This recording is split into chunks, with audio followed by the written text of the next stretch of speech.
Hey, it's Music Musmo. What is Zouk music? What's Zoukable to you?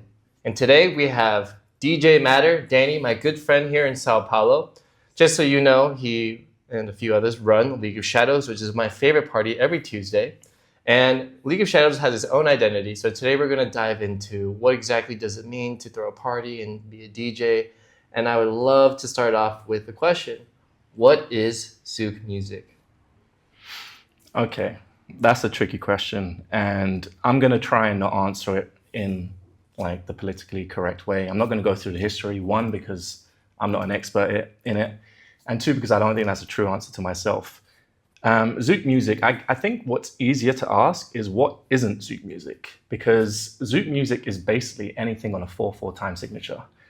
And arguably, even now, we see a lot of people exploring with 3/4 time signatures. And I don't want to get into the maths of it, but basically what we're saying is there is 4 beats to a bar.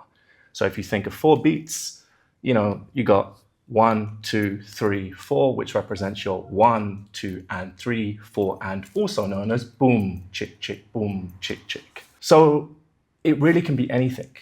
And I think that's what I love about Zouk, and that's actually what appealed to me about Zouk, is the fact that it's anything. It can be kizomba, it can be electronic, it can be pop, it can be R&B, it can be rap. The world is your oyster. Got it. So it's anything that has a 4/4 time signature. What is the speed of the music that is Zouk, and how is that different than, let's say, lambada?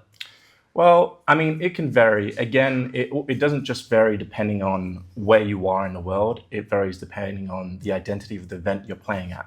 Like, for example, in League of Shadows, I'd probably play at something like between 76 to 79 on average BPM in terms of speed, Okay. right?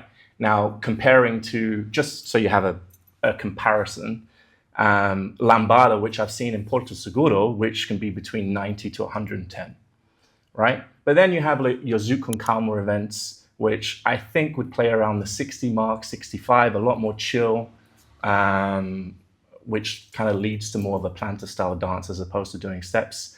But again, the world is your horizon. It depends on the energy you want to get on the floor and the mood you're trying to create. Okay, so on the topic of mood, can you tell me more about what is the mood of the League of Shadows event that you host? For me, I would use the words dark, spacey, mysterious, and trippy, generally speaking. That's what Trivs, the other founder and also DJ of League of Shadows, Trivs and I aim to bring to every League of Shadows event. And it's important that we try to maintain that identity. But we always have a guest DJ. And we ask those guest DJs to consider that energy that we want to maintain, but also bring what it is that makes them unique as a DJ, that what makes them different. But overall, yeah, this kind of trippy, dark, spacey feeling where you're going on a journey. Hence the name Matter. Got it. Okay, yes, space and matter. Right, that makes a lot of sense. When we talk about this whole dark and spacey, like what genres of music is that typically? Genres, interesting. Again, I'm talking typically from my own experience, but you can kind of take any genre of music and put this kind of dark vibe. Like, for example, I think Owler plays this version of, it's a Timberlake song. I don't remember the name off the top of my head. He plays a song which is kind of sexy, more higher energy originally, but it has this kind of deeper, more groundy, darker twist to it. So it could be, normally speaking, it would be something that's electronic based, like house EDM type stuff. But you can literally take a different genre and mix it such that you give it this twist, this kind of dark, trippy twist. So what else is important for maybe you specifically as a DJ when it comes to maybe telling a story, or like what does it mean to be a DJ in the Zouk scene? Do you play differently at different parties, or are you mostly keeping it the same consistently? Like, what are your overall philosophy on being a DJ? Okay, cool. I feel like there are a few questions there, so I'll try and tackle them one at a time. What does it mean to be a DJ?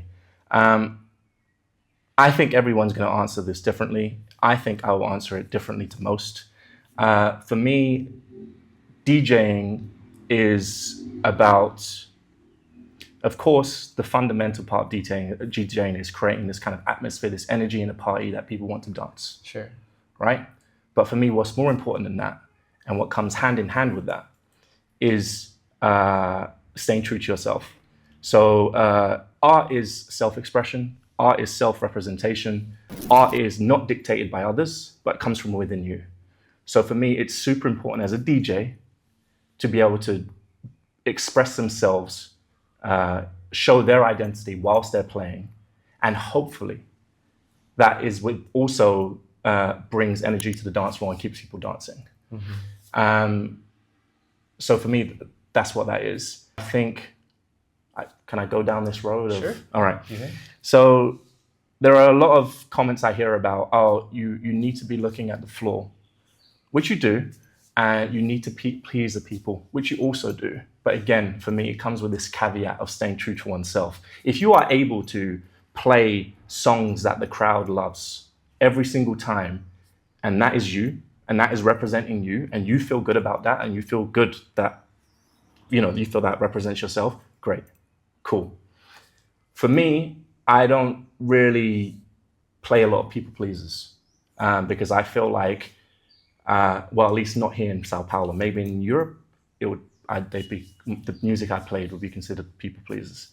I feel like I have an identity, I want to stick to it.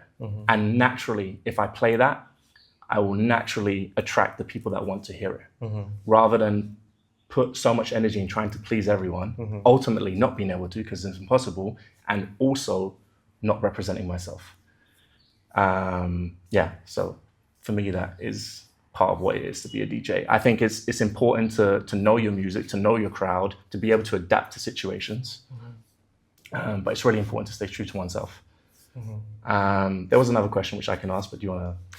So what I'll say is that Danny has a unique sound, and he'll play kizomba, he'll play what you might expect to hear at like a Burning Man type of event. He'll create a tribal vibe, a spooky vibe, a dark vibe. And I know that this will consistently happen because DJ Matter, Danny, will stick to what is his identity of sound. There are different types of DJs that will play a very wide range.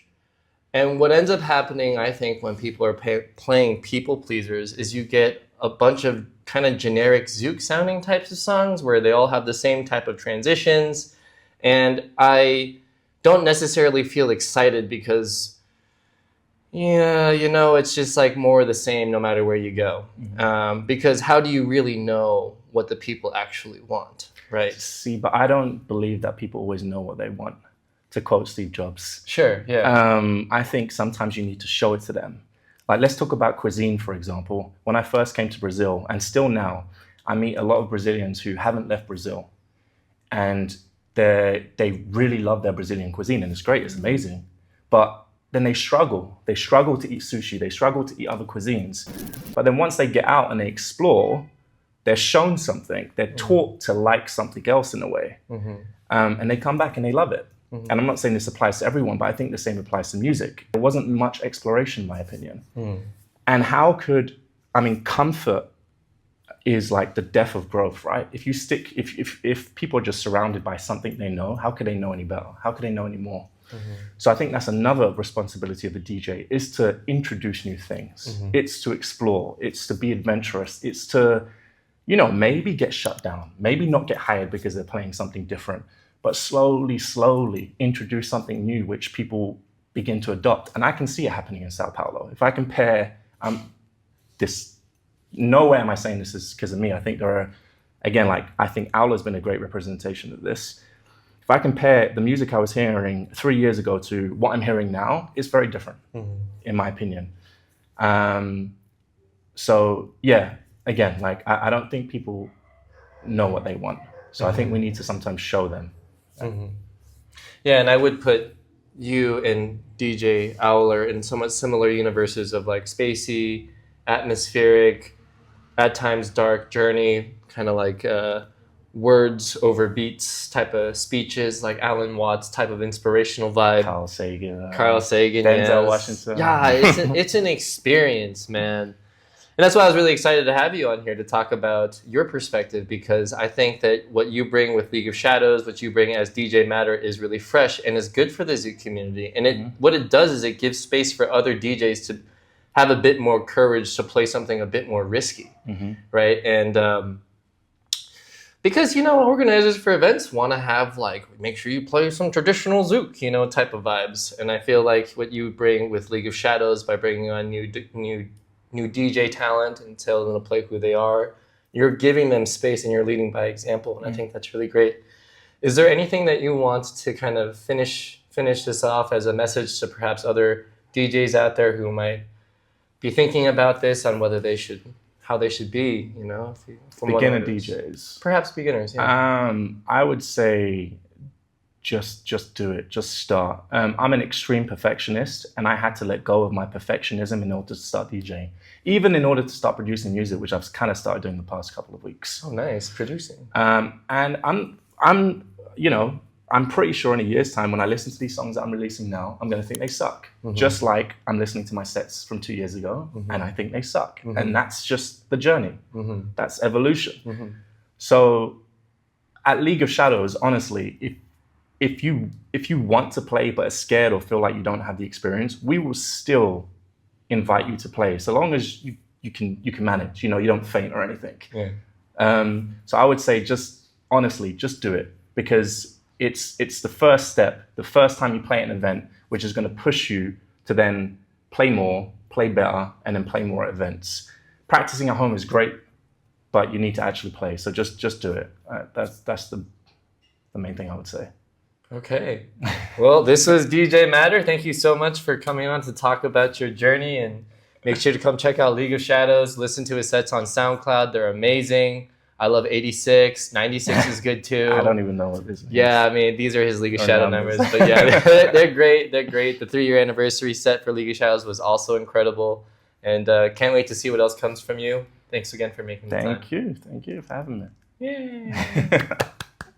Don't forget to like and subscribe. Ciao. Beijo. Mwah. DJ Matter. Yay.